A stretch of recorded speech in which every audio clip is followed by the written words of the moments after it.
Let's get to Congressman from North Carolina, 3rd District, Walter Jones. Congressman, good to have you with us. Well, John, thank you. And I really don't have any comment about 2-minute kissing. I really don't.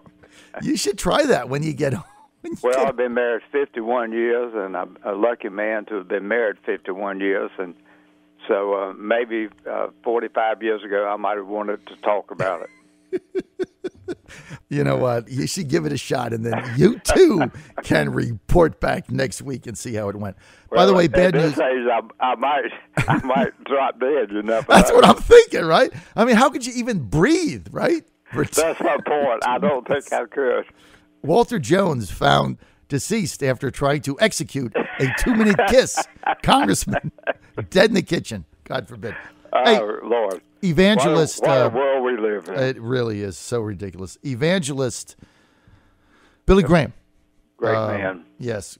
Great man. Passed away today, and kind of sad. I know his son has taken up some of the slack, but, you know, he was somebody that really made, I guess you could say, TV evangelism what it is today, or getting a lot of people come closer to God. And he was 99 years old. And John, you know, he went around the world, Africa and other countries, to save souls, and he was one of our great religious leaders in not only America but the world. Mm-hmm. Yep. And sad today, Billy Graham dead at 99. Tried to get to 100, but he has a legacy, Congressman Jones, that will live on for a very, very long time. He did so much good in the world for the United States and for Christians and all over the world. There's only one Billy Graham, no question. Well, you know, and I know I'm a convert to Catholicism, and he's in a better world up there with the good Lord, and talking about things that would make us all happy if we could be with him. No doubt about it. Congressman, let's get to the Florida student massacre. The president now saying that, look, he's open to looking at some revisions. Most notably, he's asked his Attorney General, Jeff Sessions, to look at banning the bump stock device that turns a semi-automatic into a machine gun. I've had a lot of calls on that today. I know you represent a district where the Second Amendment is very, very critical to your constituents. But is banning this device really a Second Amendment issue? John, I don't know. I know one thing is that it's time to have a national discussion. I think this has gone on for so long, and it's not guns per se. It's sick people that buy guns or own guns.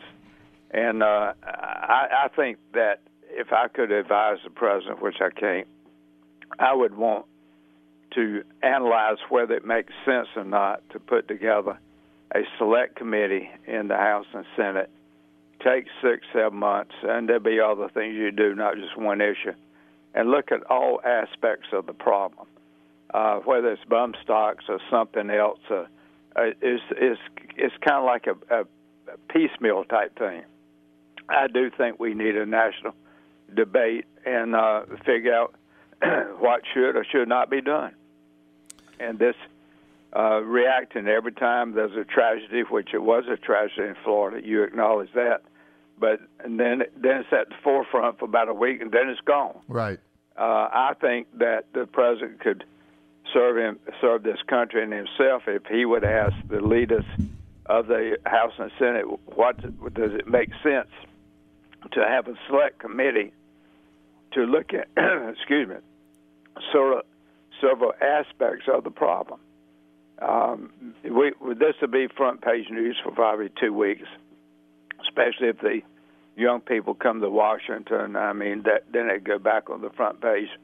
But this needs for the leaders of this country to put together a select committee of Republicans and Democrats, hold hearings, bring the experts in, pro-gun, anti-gun, help people, healthcare people, and let's see if we can come to a resolution that makes sense. I don't know anymore. I think we just react to whatever the problem is. And again, today the problem of Florida is today, the sadness, and then of course you have a trial of the young man that did the shooting, and then in months to come, and then you get back into the health care issue, what should have been done or not done to help him so he wouldn't have killed his classmates. So I think we need to have some leadership in Washington, and I think I'm right, if it's not this, something similar to this, to see if we can get together. And we're not going to solve the whole problem, but at least come together and have a package that will have some solutions in it to be debated. Anyway, that's my thought. It sounds like, Congressman, what you're advocating, and I agree with you 100%, is you're looking for a national, rational conversation, right, amongst lawmakers on both sides, not pitted against one another, not stacking committees with the most ardent, but just a national conversation amongst elected officials who can impact legislation, both those who are passionately protective of the Second Amendment, like me, right, but then others that, might take more of a different approach to it, but to just have a rational debate and discussion on it, and not done for just purposes of being a show horse, but trying to come up with some real solutions and then bring it to Congress, bring it to the president, debate those. And what's been my thing since this all went down last week is that both camps immediately jump in their respective rabbit holes, and you can't debate anything, because one camp is calling Republicans murderers with blood on their hands, and they want to confiscate and ban all guns.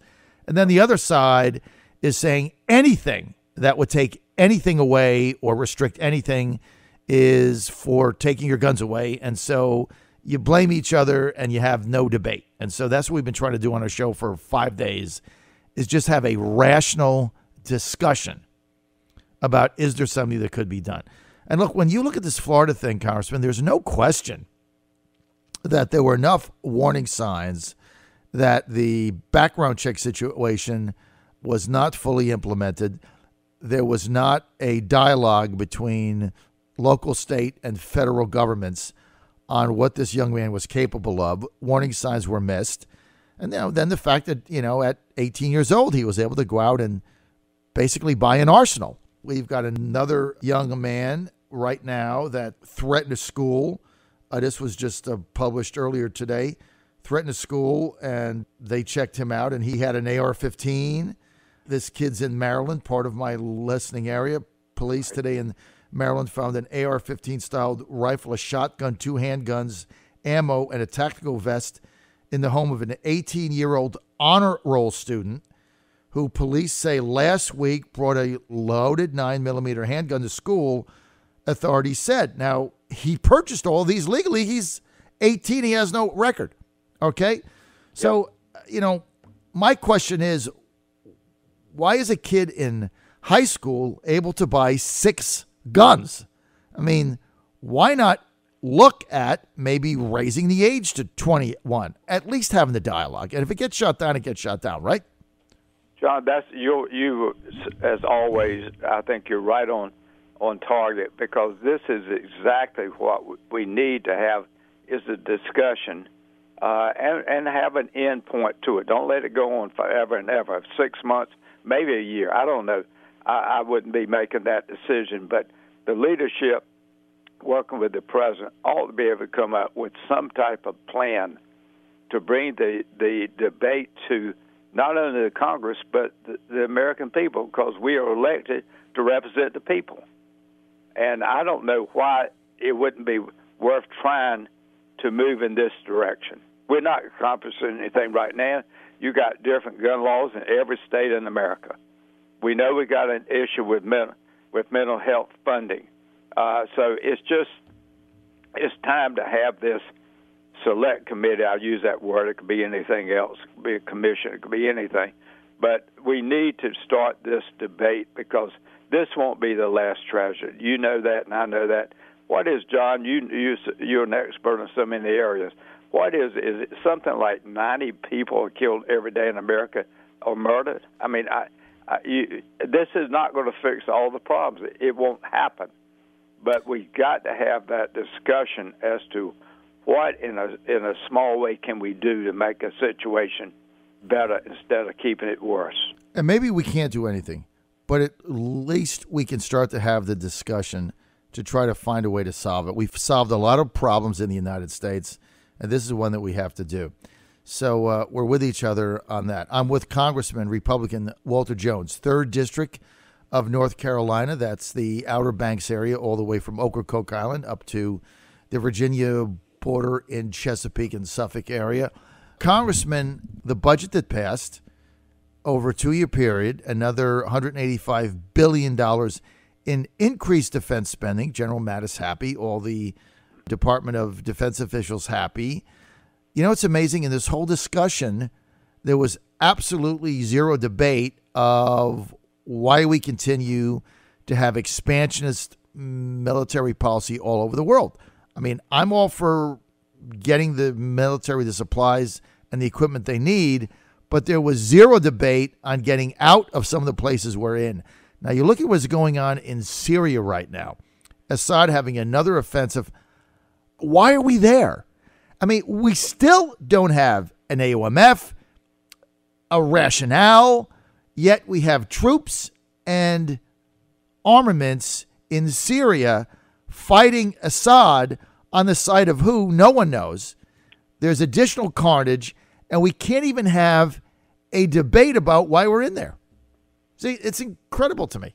John, I blame the Congress. You've heard me say this. I know some of your members from Virginia have done the same thing in a different way.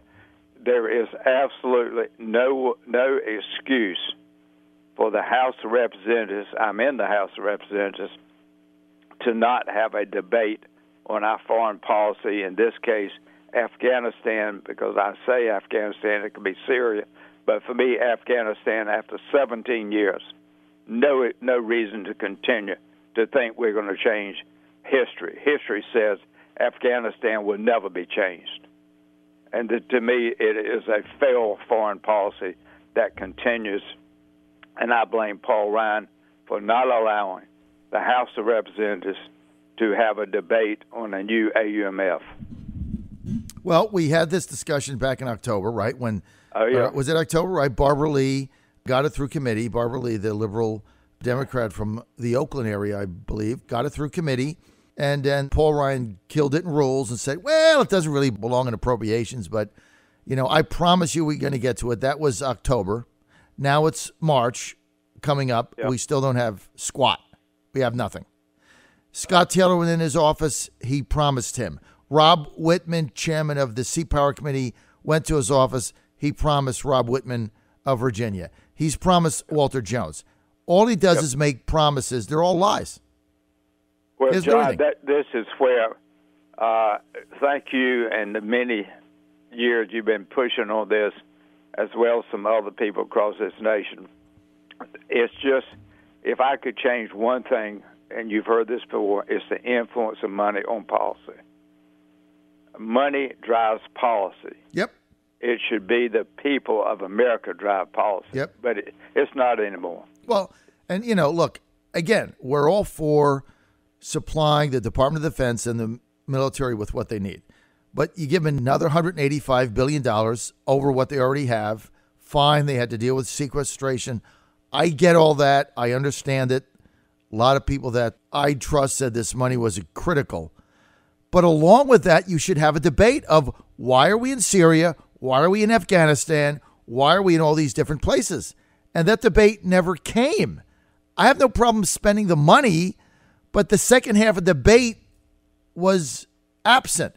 And so it's kind of like, okay, now we have the money, so now we can stay in all these places or continue to go in areas where we think we can have military influence that we have no business being in, and we have no debate on it, and nobody else has any say except for the brass. Bad idea. John, I first heard from you the difference between the funding by lobbyists of Washington. You referred to Fox Business Report, and it averaged out in 19. I can't remember the year, but it's $113,000 per member of Congress. In 1980. Yeah, thank you. And in 2016, the figure was $5.6 million per member of Congress. How can you have a policy debate when special interest is buying members of Congress? Yep. In fact, we got the numbers in for 2017.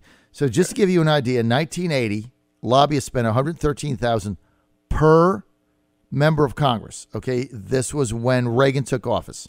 Right. In 2017, they spent $5.8 million per member of Congress. Per member, $5.8 million. So it went from $113,000 to $5.8 million. And you want to know about the swamp and the influence of money in Washington? You need to look no further than this. Well, we had a bill recently, I know time's running out, but on predatory lending, and I was the only Republican to vote against it. And I got thanked from a Marine down in my district for voting no.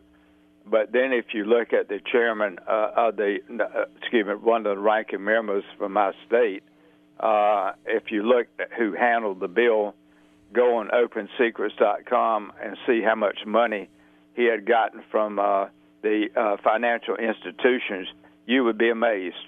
So carrying the bill for the payday lenders who make an extraordinary profit off the backs of those serving in our military and other people with bad credit, and they have something go down, and they're borrowing money at 300%, 400%, 500% interest, and you try to regulate that, and they pour hundreds and hundreds of thousands of dollars into these coffers of committees and PACs and campaigns, and then they get their way, and then the people who were screwed, veterans, people in the military, people less fortunate than we are. So you can't get anything done because the other people are buying it off.